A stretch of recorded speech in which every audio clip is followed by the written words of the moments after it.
Hi everyone, my name is Saleh, and in this video I'm going to be talking about Google Cloud Identity and how you can set up an account to manage your GCP environment and resources through Google Cloud Identity organization.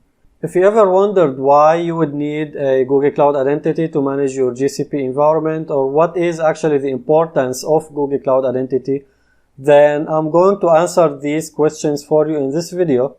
And in my opinion, this is a very important topic that you need to be aware about if you are going to use GCP or are using GCP right now and you don't really have a cloud identity organization. And by the end of this video, I'll be providing you some next steps and insights and idea about what you can do if you want to take this further by fully utilizing the capabilities and the features that you will unlock by creating your Google Cloud Identity organization to manage your GCP resources. So stay tuned and watch till the end so that you can get all of this information. And also please don't forget to subscribe and hit that bell button so that you can be notified whenever I put any similar content or any follow-up content to this. Because Google Cloud Identity and GCP and the Cloud Foundation topic in general, it's really a very large topic, and only a single video will not give it fair, coverage, or it will not be fair to cover all of that. And there are a lot of topics to talk about between the permissions, the hierarchy, the access control, the organization policies, and all of these. So stay tuned for more content related to this. Now, before going into the core of this video, it's important that you know what is Google Cloud Identity and what function does it serve if you are not really familiar about it before. So Google Cloud Identity is the identity offering from Google that is somehow similar to Microsoft Active Directory if you are familiar with that.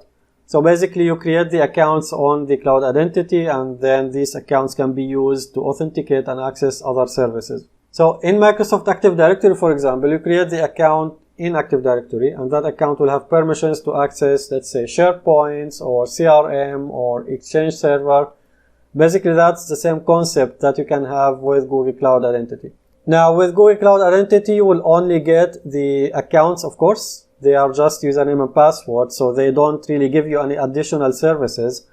So in this case, you need to integrate it with services like Salesforce, or in our case, GCP, or in many other services. You can use Google Cloud Identity accounts to authenticate your users. This is called SSO, single sign-on, and I have a video about it in this channel that you can check out to explore more about SSO and learn more about it. The concept of SSO is the authentication will be done on Google Cloud Identity, and then the service will be provided by the third-party service such as Salesforce. So in this case, Google Cloud Identity will be called the identity provider, and Salesforce will be called the service provider. This is, of course, very logical because the identification of the user is done on Google Cloud Identity, but then the service is provided by Salesforce. Now, one more point also, if you are using, or if you are an existing Google Workspace admin or a customer, then most likely you will be using Google Cloud Identity, because whenever you create a user in Google Workspace Admin Console, the backend for this is Google Cloud Identity. You'll get the same security features, you'll get the same everything, at least the basic features that are available in the Cloud Identity free. And talking about this, there are two editions of Google Cloud Identity. There is the free edition and there is the premium edition. The free edition will give you the most common and the most important security features and controls. The premium will give you all of these in addition to the most advanced device management. For example, in the premium edition of Google Cloud Identity, you can manage Windows 10 devices from the cloud, and you can manage all of the mobile devices types. If you are an existing Google Workspace customer, then you can get Google Cloud Identity. You can still get it by either requesting your reseller to add it to your account if you are working with a Google Workspace reseller, or by going to the billing and then adding that feature manually if you are paying directly to Google. Or if you are not a customer, then you can still get it by, that's what I'm going to show you now in this video. So in our case, I'm going to assume that I'm a new customer and I want to enable Google Cloud Identity on my GCP environment. So I'll be showing you where to get it. That is a very basic and a straightforward thing that I'm going to be showing you. Now, my last point before taking you to the console and showing you how you can set up and enable Google Cloud Identity is when should you use and consider Google Cloud Identity for your project, and when people should look at Google Cloud Identity and use it with GCP. Basically, for me, I would say that every single organization out there should use Google Cloud Identity. Whether it's an enterprise, medium, or small business, you should use Google Cloud Identity. That's it.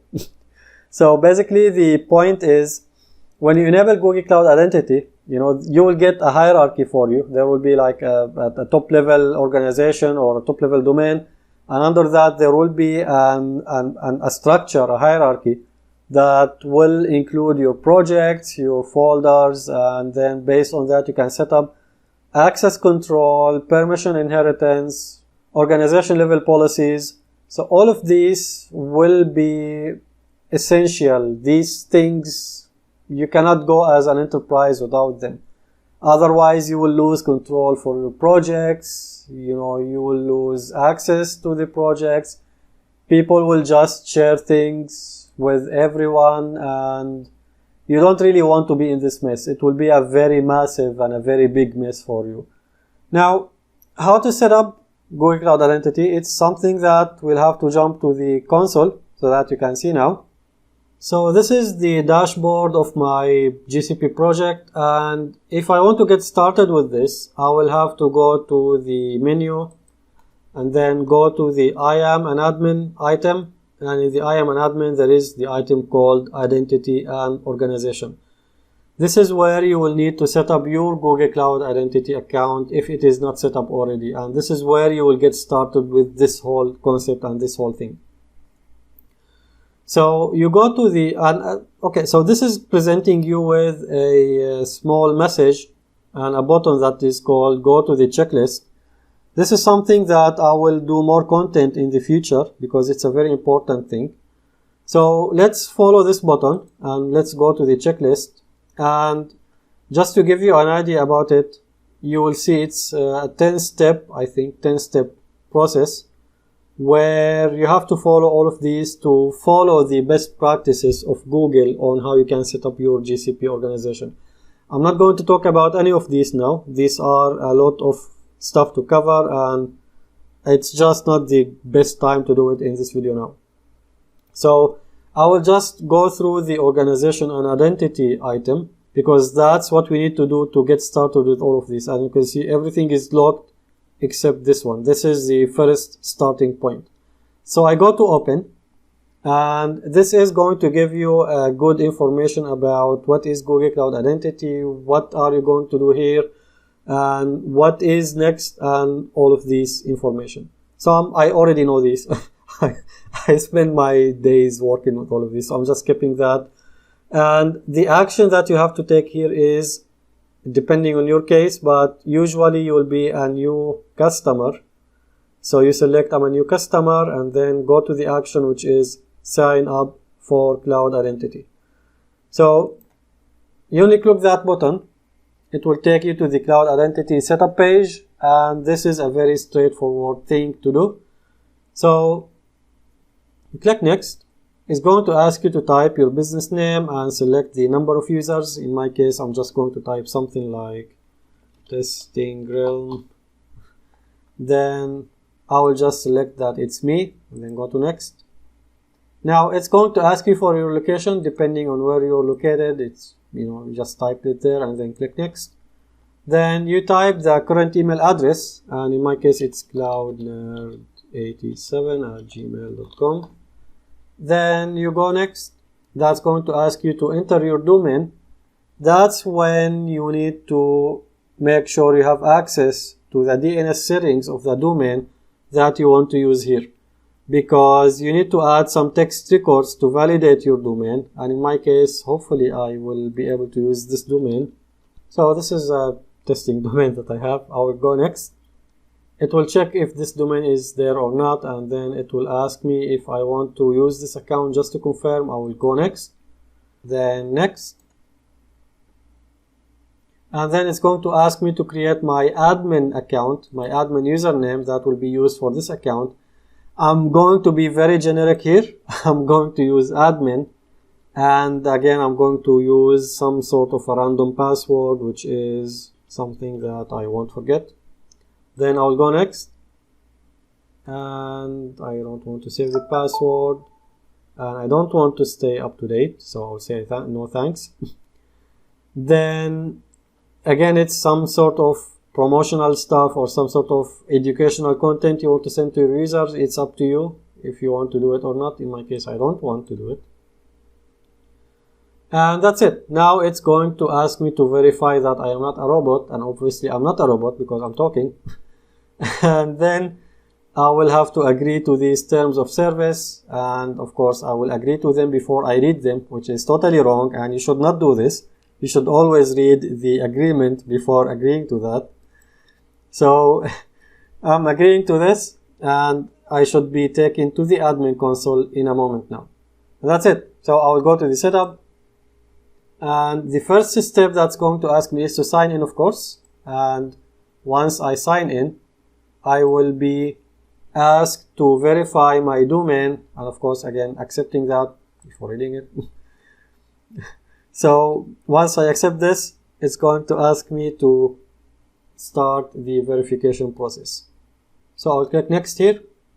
And it will ask me to verify the domain. And this is done by creating a TXT record, and the domain is on GoDaddy, but I want to show you the actual process. What is it looking like and all of that. So I will go to create a TXT record. Then it will give me that TXT record. So first of all, I have to click continue. So this is the TXT record that I have to create on my domain registrar. In your case, it might not be GoDaddy, it might be something else. And the instructions for that are actually found here. So you will sign into the account and you will go to the DNS settings, and then you will go to the zone management. You will create this TXT record with these values, and then you will click verify the domain. So I'm going to do this, and I will be back to you after a moment. So I have done it now, and hopefully it is replicated. So I will click verify my domain, and hopefully that is done. Now I can actually just close this, and I can then come back again once this is verified. So I will close this. Then the domain is verified, as you can see. Then I will need to create some user accounts, and I don't really want to do it now. So I will just go to setup GCP console now. This is going to create and provision the organization for me, and then I will be done.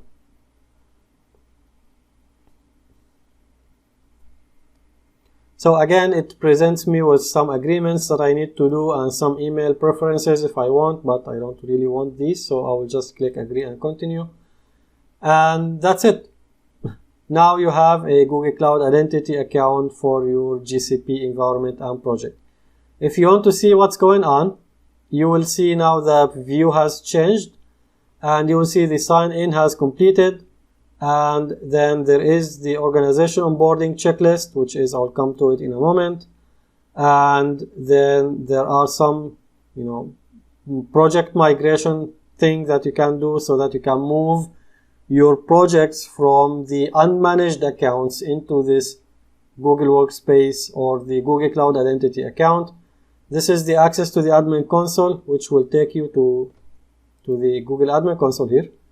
It will take you to this page where you can view the admin console and manage it and all of this.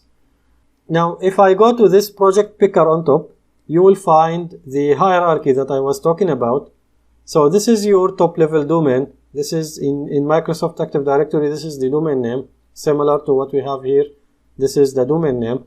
Under this, every single project, every single resource that you will create, you will be able to see it here. And that is now done. This will bring me into the final point here. The use cases that you can have here are basically very important, and as I mentioned a moment ago, these are very essential, very critical, very important for every single enterprise, entity and organization out there. Because with this now, you can create an organizational structure. And one of the most common examples for this is that you set up the structure by the environments such as production, testing, development, QA, whatever productions, whatever environments that you have in your organization, you will be able to do that in here after you enable the cloud identity organization. And the other use cases here are the organizational policies. And I really have to show you these so that you understand how critical and important this is. This is the organizational policies. And if you're familiar with group policies in Active Directory and in Windows Server, then you can consider these with the same concept. So you create a policy that applies to the whole organization, then you can override it on a specific folder or a specific project and so on. So for example, if you want to prevent the default VPC creation when you create a new project, because every new project, when you enable the compute engine on it, it will create and provision a default VPC for you, which is a not good practice at all, because it is a standard thing in every single project and everybody knows it, and it's very easy to be hacked. So you really should not use the default VPC for your production. Another example is if you want to prevent the public IP addresses from being automatically assigned to VM instances when they are being created.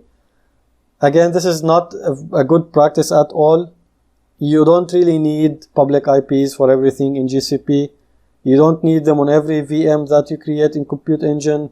Definitely you don't want them to be existing on the critical workloads. So you have the option to disable those from this. So if I do the search in here, for example, external. So you see the option called define allowed external IPs for VM instances. I'm not sure if there is another one, but let me type public to see if there is anything. So restrict public IP access for Cloud SQL instances. This is very important as well, because you don't really want your database instances to be exposed to the internet. This is how important these organization policies are. Then the most critical and important thing as well is the ability to define an organizational hierarchy and a permission structure. So if I go to IAM and permissions, here in this page, you will be able to define organizational level permissions for the whole environment. So if you have folders, you can define permissions on the folders, and these permissions will be inherited on the projects. You don't really have to micromanage every single project and every single permission. And that's, again, one of the best practices set by Google, because they recommend that you set up these permissions on the organizational level and on the folders. And they recommend that you set these up on the groups as well. So back to our admin console here, you go to groups. There is groups. Where is groups? I don't see groups, but you go to groups. Yeah, okay. So you go to groups, once I find it, that is. And then you create a new group, for example, organization admins or billing admins or networking admins. And then you put users in these groups. And then you assign permissions to these groups. So once you have a user is leaving your organization, or once you want to grant a user a specific permission, you just add them to a group. You don't really have to go back here and mess with these permissions and change anything, because you don't really need to do this. It's something not good. It's something very bad to change these permissions constantly. And you need to minimize the changes as much as possible. And another important point is you need to follow the least privilege approach and concept in every single thing in GCP, because excessive permissions mean problems, and you don't really want problems. So finally, sorry for taking this long to talk about all of these, but these are very important concepts and things, really, and you really need to be aware about them. And I will be talking about all of these concepts in future videos, because the enterprise onboarding process, that is the one that I was just talking about now, that is the enterprise onboarding process. Setting your landing zone, setting up your GCP environment, So it is very important to have this process, and it's very important to understand it and understand how it works and all of this. And in my work, I always push for the organizations and for our customers to undergo this onboarding process. So I will be showing you this organization onboarding process in a set of videos, and also I'll be showing you the best practices guide from GCP. That is this article. And this one is very important and very critical because it talks about, it's connected to the enterprise onboarding checklist actually. And you can see both of these things are in the enterprise guide. So this is it for this video. Thanks a lot for watching and for your time. I hope this was useful for you, and I hope that you did learn something new. And please, if you like this video and if you find it useful, please like it and subscribe to the channel, and don't forget that bell button so that you can be notified. And again, there will be follow-up videos about this because again, I cannot give it its fair share of, considerations and talking about this important topic, which is the cloud foundations, without multiple videos and without, diving deep into these concepts. And as mentioned, the next steps for you are to look at the organizational policies, to look at the organizational hierarchy and structure, and just look at that enterprise onboarding process because it's a very important, a very essential process that you should follow and should have. And please check out my website and my blog as well. There are a few articles there that I hope they will be worth that you check them out. And also check out my course on Udemy, that is Google Workspace Admin course. It's a full dedicated course for all of the things that you can imagine about Google Workspace administration. You can get stuff about user provisioning, services management, Google Vault, reporting, even automation with GAM. There are a lot of content that I hope it will make it easy for you to do your daily jobs and activities if you are an existing Google Workspace admin, or if you're considering to get into this Google Workspace product and platform. So once more, thank you very much. I will see you again in a new video.